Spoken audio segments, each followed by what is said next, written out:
मेरे प्यारे परिवारजनों, नमस्कार। मन की बात में आपका एक बार फिर स्वागत है। ये एपिसोड ऐसे समय में हो रहा है जब पूरे देश में त्योहारों की उमंग है। आप सभी को आने वाले सभी त्योहारों की बहुत-बहुत बधाइयाँ। साथियों, त्योहारों की इस उमंग के बीच दिल्ली की एक खबर से ही मैं मन की बात की शुरुआत करना चाहता हूँ। इस महीने की शुरुआत में गांधी जयंती के अवसर पर दिल्ली में खादी की रिकॉर्ड बिक्री हुई। यहाँ कनॉट प्लेस में एक ही खादी स्टोर में एक ही दिन में 1.5 करोड़ रुपए से ज्यादा का सामान लोगों ने खरीदा। इस महीने चल रहे खादी महोत्सव ने एक बार फिर बिक्री के अपने सारे पुराने रिकॉर्ड तोड़ दिए हैं। आपको एक और बात जानकर भी बहुत अच्छा लगेगा। 10 साल पहले देश में जहां खादी प्रोडक्ट्स की बिक्री बड़ी मुश्किल से 30,000 करोड़ रुपए से भी कम थी, अब ये बढ़कर 1.25 लाख करोड़ रुपए के आसपास पहुंच रही है। खादी की बिक्री बढ़ने का मतलब है इसका फायदा शहर से लेकर गांव तक में अलग-अलग वर्गों तक पहुंचता है। इस बिक्री का लाभ हमारे बुनकर, हस्तशिल्प के कारीगर, हमारे किसान, आयुर्वेदिक पौधे लगाने वाले, कुटीर उद्योग सबको लाभ मिल रहा है। और यही तो वोकल फॉर लोकल अभियान की ताकत है। और धीरे धीरे आप सब देशवासियों का समर्थन भी बढ़ता जा रहा है। साथियों, आज मैं अपना एक और आग्रह आपके सामने दोहराना चाहता हूं और बहुत ही आग्रह पूर्वक दोहराना चाहता हूं। जब भी आप पर्यटन पर जाएं, तीर्थाटन पर जाएं, तो वहां के स्थानीय कलाकारों के द्वारा बनाए गए उत्पादों को जरूर खरीदें।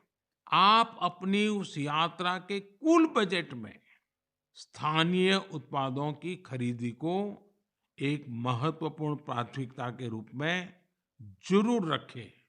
10% हो, 20% हो, जितना आपका बजट बैठता हो, लोकल पर जरूर खर्च करिएगा और वहीं पर खर्च कीजिएगा।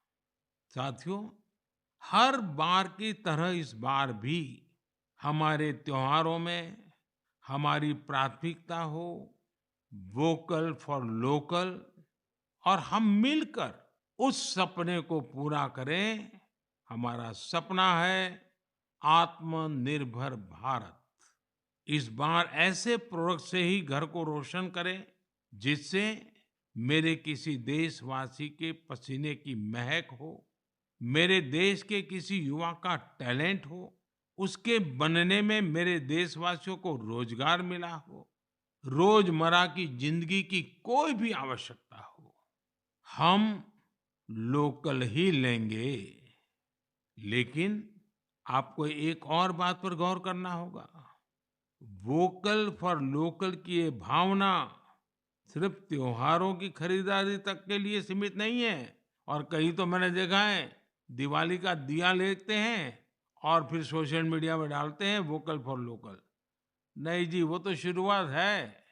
हमें बहुत आगे बढ़ना है। जीवन की हर आवश्यकता हमारे देश में सब कुछ उपलब्ध है। ये विजन केवल छोटे दुकानदारों और रेहड़ी पटरी से सामान लेने तक सीमित नहीं है। आज भारत दुनिया का बड़ा मैन्युफैक्चरिंग हब बन रहा है। कई बड़े ब्रांड यहीं पर अपने प्रोडक्ट को तैयार कर रहे हैं। अगर हम उन प्रोडक्ट को अपनाते हैं तो मेक इन इंडिया को बढ़ावा मिलता है। और ये भी लोकल के लिए वोकल ही होना होता है।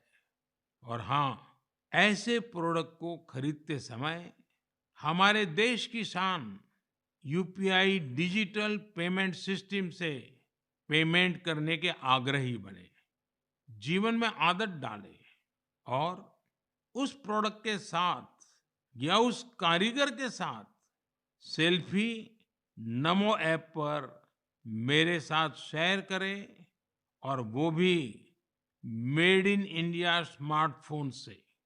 मैं उनमें से कुछ पोस्ट को सोशल मीडिया पर शेयर करूंगा, ताकि दूसरे लोगों को भी वोकल फॉर लोकल की प्रेरणा मिले।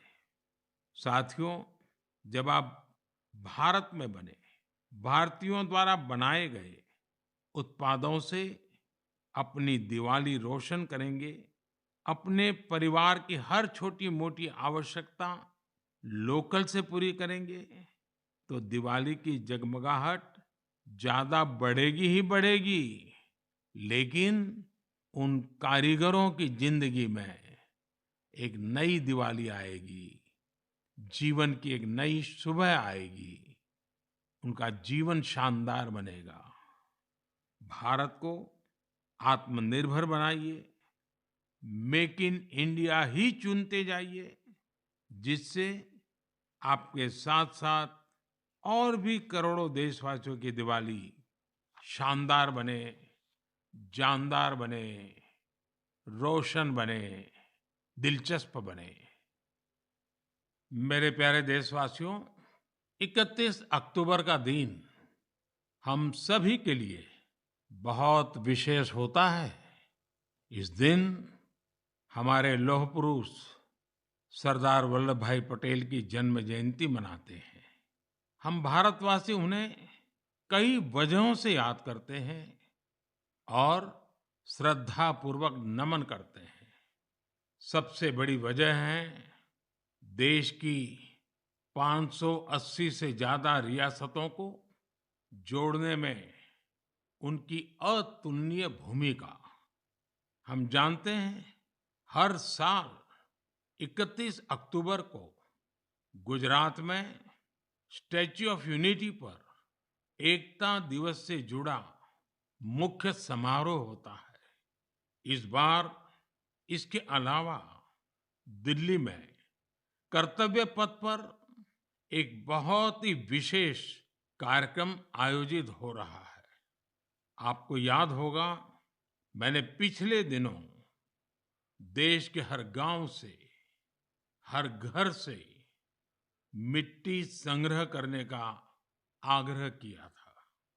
हर घर से मिट्टी संग्रह करने के बाद उसे कलश में रखा गया और फिर अमृत कलश यात्राएं निकाली गई। देश के कोने-कोने से एकत्रित की गई ये माटी, ये हजारों अमृत कलश यात्राएं अब दिल्ली पहुंच रही है। यहाँ दिल्ली में उस मिट्टी को एक विशाल भारत कलश में डाला जाएगा और इसी पवित्र मिट्टी से दिल्ली में अमृत वाटिका का निर्माण होगा। यह देश की राजधानी के हृदय में अमृत महोत्सव की भव्य विरासत के रूप में मौजूद रहेगी। 31 अक्टूबर को ही देश भर में पिछले 2.5 साल से चल रहे आजादी के अमृत महोत्सव का समापन होगा। आप सभी ने मिलकर इसे दुनिया में सबसे लंबे समय तक चलने वाले महोत्सव में से एक बना दिया। अपने सेनानियों का सम्मान हो या फिर हर घर तिरंगा, आजादी के अमृत महोत्सव में लोगों ने अपने स्थानीय इतिहास को एक नई पहचान दी है। इस दौरान सामुदायिक सेवा की भी अद्भुत मिसाल देखने को मिली है। साथियों, मैं आज आपको एक और खुशखबरी सुना रहा हूं, और विशेष करके मेरे नौजवान बेटे बेटियों को, जिनके दिलों में देश के लिए कुछ करने का जज्बा है, सपने हैं, संकल्प है। ये खुशखबरी देशवासियों के लिए तो है ही है। मेरे नौजवान साथियों, आपके लिए सविशेष है। 2 दिन बाद ही 31 अक्टूबर को एक बहुत बड़े राष्ट्रव्यापी संगठन की नींव रखी जा रही है और वो भी सरदार साहब की जन्म जयंती के दिन। इस संगठन का नाम है मेरा युवा भारत, यानी माय भारत।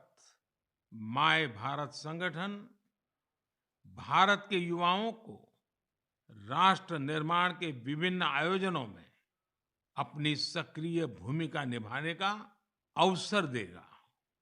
ये विकसित भारत के निर्माण में भारत की युवा शक्ति को एकजुट करने का एक अनोखा प्रयास है। मेरा युवा भारत की वेबसाइट माय भारत भी शुरू होने वाली है।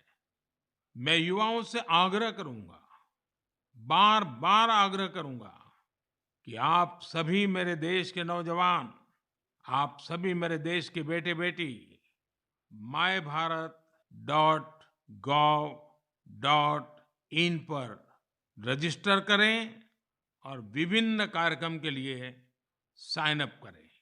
31 अक्टूबर को पूर्व प्रधानमंत्री श्रीमती इंदिरा गांधी जी की पुण्यतिथि भी है। मैं उन्हें भी भावभीनी श्रद्धांजलि अर्पित करता हूं। मेरे परिवारजनों, हमारा साहित्य, लिटरेचर एक भारत श्रेष्ठ भारत की भावना को प्रगाढ़ करने के सबसे बेहतरीन माध्यमों से एक है। मैं आपके साथ तमिलनाडु की गौरवशाली विरासत से जुड़े दो बहुत ही प्रेरक प्रयासों को साझा करना चाहता हूं। मुझे तमिल की प्रसिद्ध लेखिका बहन शिवशंकरी जी के बारे में जानने का अवसर मिला है। उन्होंने एक प्रोजेक्ट किया है, NEET India through literature.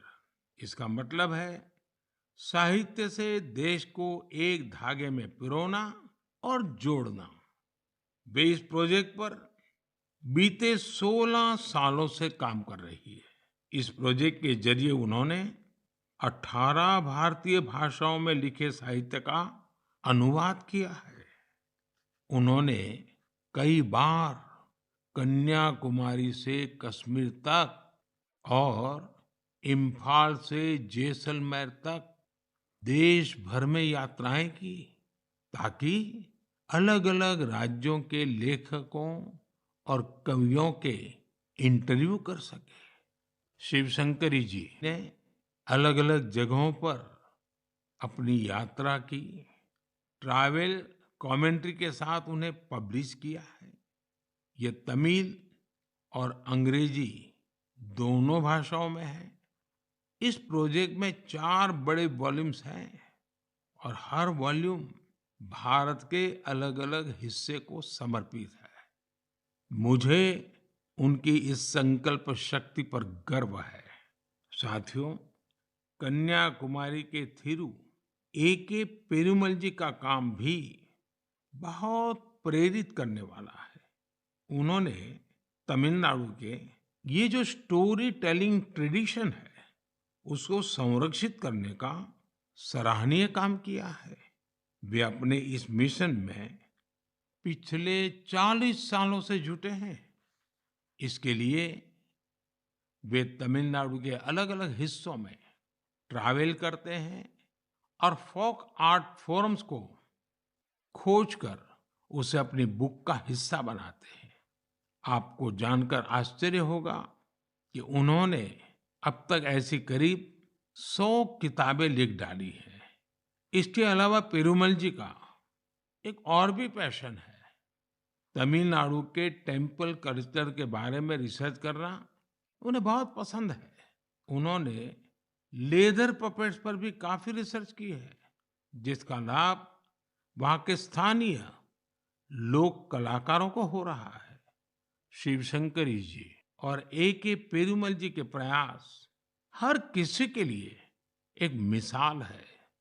Bharat को अपनी संस्कृति को सुरक्षित करने वाले ऐसे हर प्रयास पर गर्व है, जो हमारी राष्ट्रीय एकता को मजबूती देने के साथ ही देश का नाम, देश का मान सब कुछ बढ़ाएं।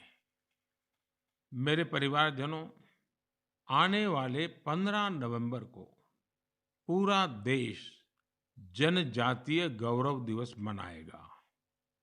ये विशेष दिन भगवान बिरसा मुंडा की जन्म जयंती से जुड़ा है।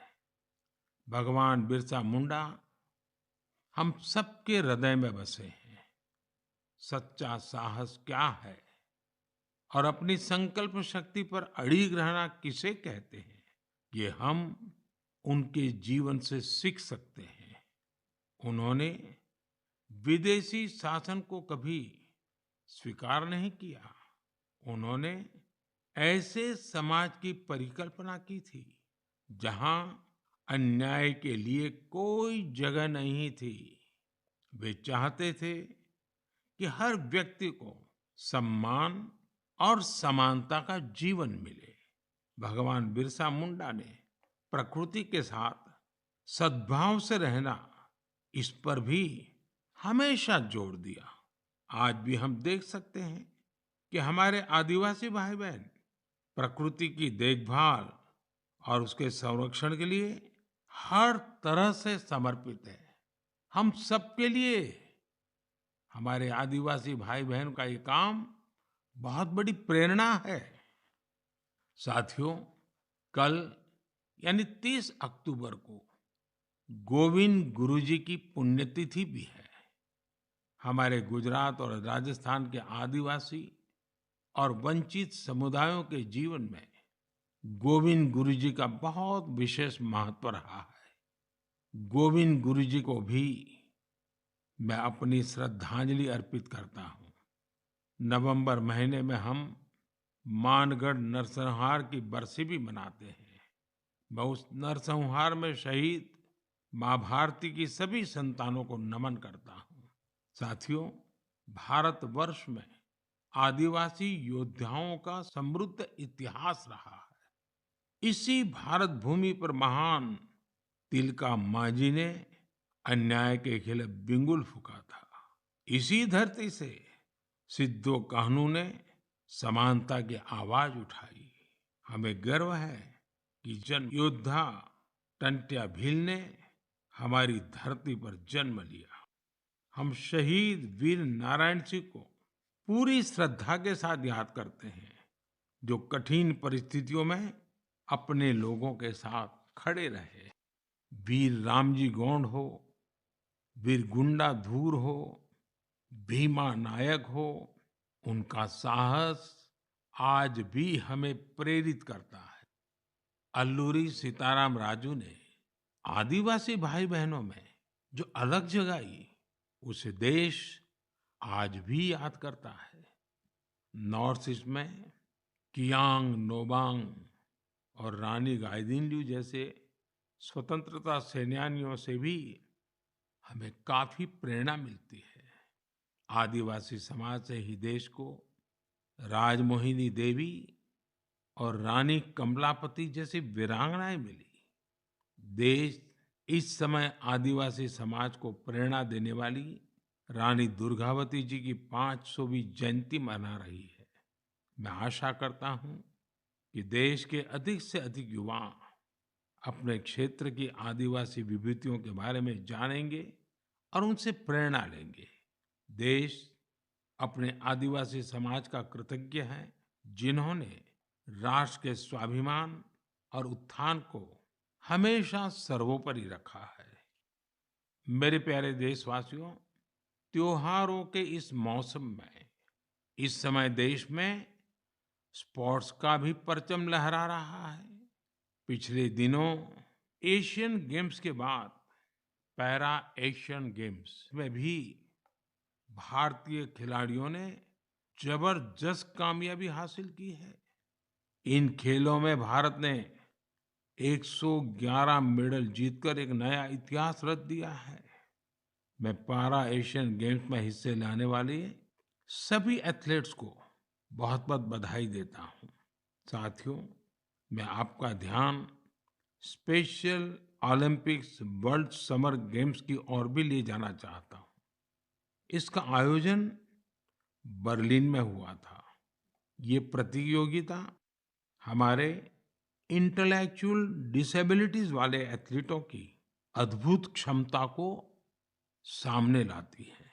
इस प्रतियोगिता में भारतीय दल ने 75 गोल्ड मेडल सहित 200 पदक जीते। रोलर स्केटिंग हो, बीच वॉलीबॉल हो, फुटबॉल हो या लोन टेनिस, भारतीय खिलाड़ियों ने मेडल्स की झड़ी लगा दी। इन पदक विजेताओं की लाइफ जर्नी काफी इंस्पायरिंग रही है। हरियाणा के रणवीर सैनी ने गोल्फ में गोल्ड मेडल जीता है। बचपन से ही ऑटिज्म से जूझ रहे रणवीर के लिए कोई भी चुनौती गोल्फ को लेकर उनके जुनून को कम नहीं कर पाई। उनकी माँ तो यहाँ तक कहती हैं कि रणवीर की वजह से परिवार में आज सब गोल्फर बन गए हैं। पुडुचेरी के 16 साल के टी विशाल ने 4 मेडल जीते।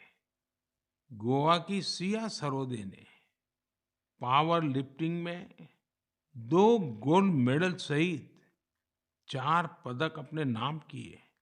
9 साल की उम्र में अपनी माँ को खोने के बाद भी उन्होंने खुद को निराश नहीं होने दिया। छत्तीसगढ़ के दुर्ग के रहने वाले अनुराग प्रसाद ने पावर लिफ्टिंग में 3 गोल्ड और 1 सिल्वर मेडल जीता है। ऐसी ही प्रेरक गाथा झारखंड के इंदु प्रकाश की है, जिन्होंने साइकिलिंग में 2 मेडल जीते हैं। बहुत ही साधारण परिवार से आने के बावजूद इंदु ने गरीबी को कभी अपनी सफलता के सामने दीवार नहीं बनने दिया। मुझे विश्वास है कि इन खेलों में भारतीय खिलाड़ियों की सफलता इंटेलेक्चुअल डिसेबिलिटीज का मुकाबला कर रहे अन्य बच्चों और परिवारों को भी प्रेरित करेगी। मेरी आप सबसे भी प्रार्थना है, आपके गांव में, आपके गांव के अगल-बगल में ऐसे बच्चे जिन्होंने इस खेलकूद में हिस्सा लिया है या विजयी हुए हैं, आप सपरिवार उनके साथ जाइए, उनको बधाई दीजिए और कुछ पल उन बच्चों के साथ बिताइए। आपको एक नया ही अनुभव होगा। परमात्मा ने उनके अंदर ऐसी एक शक्ति भरी है, आपको भी उसके दर्शन का मौका मिलेगा। जरूर जाइएगा। मेरे परिवारजनों, आप सभी ने गुजरात के तीर्थ क्षेत्र अंबाजी मंदिर के बारे में तो अवश्य ही सुना होगा। यह एक महत्वपूर्ण शक्तिपीठ है, जहां देश विदेश से बड़ी संख्या में श्रद्धालु मां अंबे के दर्शन के लिए पहुंचते हैं। यहाँ गब्बर पर्वत के रास्ते में आपको विभिन्न प्रकार की योग मुद्राओं और आसनों की प्रतिमाएं दिखाई देगी। क्या आप जानते हैं कि इन प्रतिमाओं की खास क्या बात है? दरअसल ये स्क्रैप से बने स्कल्पचर हैं, यानी एक प्रकार से कबाड़ से बने हुए, और जो बेहद अद्भुत है। यानी ये प्रतिमाएं इस्तेमाल हो चुकी, कबाड़ में फेंक दी गई पुरानी चीजों से बनाई गई हैं। अंबाजी शक्तिपीठ पर देवी मां के दर्शन के साथ साथ ये प्रतिमाएं भी श्रद्धालुओं के लिए आकर्षण का केंद्र बन गई है। इस प्रयास की सफलता को देखकर मेरे मन में एक सुझाव भी आ रहा है। हमारे देश में बहुत सारे ऐसे लोग हैं जो वेस्ट से इस तरह की कलाकृतियां बना सकते हैं। तो मेरा गुजरात सरकार से आग्रह है, वो एक प्रतियोगिता शुरू करे और ऐसे लोगों को आमंत्रित करे। ये प्रयास गब्बर पर्वत का आकर्षण बढ़ाने के साथ ही पूरे देश में वेस्ट टू वेल्थ अभियान के लिए लोगों को प्रेरित करेगा। साथियों, जब भी स्वच्छ भारत और वेस्ट टू वेल्थ की बात आती है, तो हमें देश के कोने-कोने से अनगिनत उदाहरण देखने को मिलते हैं। असम के कामरूप मेट्रोपॉलिटन डिस्ट्रिक्ट में अक्षर फोरम इस नाम का एक स्कूल बच्चों में सस्टेनेबल डेवलपमेंट की भावना भरने का, संस्कार का एक निरंतर काम कर रहा है। यहाँ पढ़ने वाले विद्यार्थी हर हफ्ते प्लास्टिक वेस्ट जमा करते हैं, जिसका उपयोग इको फ्रेंडली ईंटें और चाबी की चेन जैसे सामान बनाने में होता है। यहाँ स्टूडेंट्स को रिसाइकलिंग और प्लास्टिक वेस्ट से प्रोडक्ट बनाना भी सिखाया जाता है। कम आयु में ही पर्यावरण के प्रति ये जागरूकता इन बच्चों को देश का एक कर्तव्यनिष्ठ नागरिक बनाने में बहुत मदद करेगी। मेरे परिवारजनों, आज जीवन का कोई ऐसा क्षेत्र नहीं जहां हमें नारी शक्ति का सामर्थ्य देखने को नहीं मिल रहा हो। इस दौर में जब हर तरफ उनकी उपलब्धियों को सराहा जा रहा है, तो हमें भक्ति की शक्ति को दिखाने वाली एक ऐसी महिला संत को भी याद रखना है, जिसका नाम इतिहास के सुनहरे पन्नों में दर्ज है। देश इस वर्ष महान संत मीराबाई की 525वीं जन्म जयंती मना रहा है। वो देश भर के लोगों के लिए कई वजहों से एक प्रेरणा शक्ति रही है। अगर किसी की संगीत में रुचि हो, तो वो संगीत के प्रति समर्पण का बड़ा उदाहरण ही है। अगर कोई कविताओं का प्रेमी हो, तो भक्ति रस में डूबे मीराबाई के भजन उसे अलग ही आनंद देते हैं। अगर कोई दैवीय शक्ति में विश्वास रखता हो, तो मीराबाई का श्री कृष्ण में लीन हो जाना उसके लिए एक बड़ी प्रेरणा बन सकता है। मीराबाई संत रविदास को अपना गुरु मानती थी। वो कहती भी थी, गुरु मिलिया रैदास दीनी ज्ञान की गुटकी। देश की माताओं, बहनों और बेटियों के लिए मीराबाई आज भी प्रेरणा पुंज है। उस कालखंड में भी उन्होंने अपने भीतर की आवाज को ही सुना और रूढ़िवादी धारणाओं के खिलाफ खड़ी हुई। एक संत के रूप में भी वे हम सबको प्रेरित करती है। वे भारतीय समाज और संस्कृति को तब सशक्त करने के लिए आगे आई, जब देश कई प्रकार के हमले झेल रहा था। सरलता और सादगी में कितनी शक्ति होती है, ये हमें मीराबाई के जीवन काल से पता चलता है। मैं संत मीराबाई को नमन करता हूँ। मेरे प्यारे परिवारजनों, इस बार मन की बात में इतना ही। आप सबके साथ होने वाला हर संवाद मुझे नई ऊर्जा से भर देता है। आपके संदेशों में उम्मीद और पॉजिटिविटी से जुड़ी सैकड़ों गाथाएं मुझ तक पहुंचती रहती है। मेरा फिर से आपसे आग्रह है, आत्मनिर्भर भारत अभियान पर बल दें, स्थानीय उत्पाद खरीदें, लोकल के लिए वोकल बने। जैसे आप अपने घरों को स्वच्छ रखते हैं, वैसे ही अपने मोहल्ले और शहर को स्वच्छ रखें। और आपको पता है, 31 अक्टूबर सरदार साहब की जयंती देश एकता के दिवस के रूप में मनाती है। देश के अनेक स्थानों पर रन फॉर यूनिटी के कार्यक्रम होते हैं। आप भी 31 अक्टूबर को रन फॉर यूनिटी के कार्यक्रम को आयोजित करें। बहुत बड़ी मात्रा में आप भी जुड़े, एकता के संकल्प को मजबूत करें। एक बार फिर मैं आने वाले त्योहारों के लिए अनेक अनेक शुभकामनाएं देता हूं। आप सभी परिवार समेत खुशियां मनाएं, स्वस्थ रहें, आनंद में रहें, यही मेरी कामना है। और हाँ, दिवाली के समय कहीं ऐसी गलती ना हो जाए कि कहीं आग की कोई घटनाएं हो जाए, किसी के जीवन को खतरा हो जाए। तो आप जरूर संभालिए, खुद को भी संभालिए और पूरे क्षेत्र को भी संभालिए। बहुत बहुत शुभकामनाएं। बहुत बहुत धन्यवाद।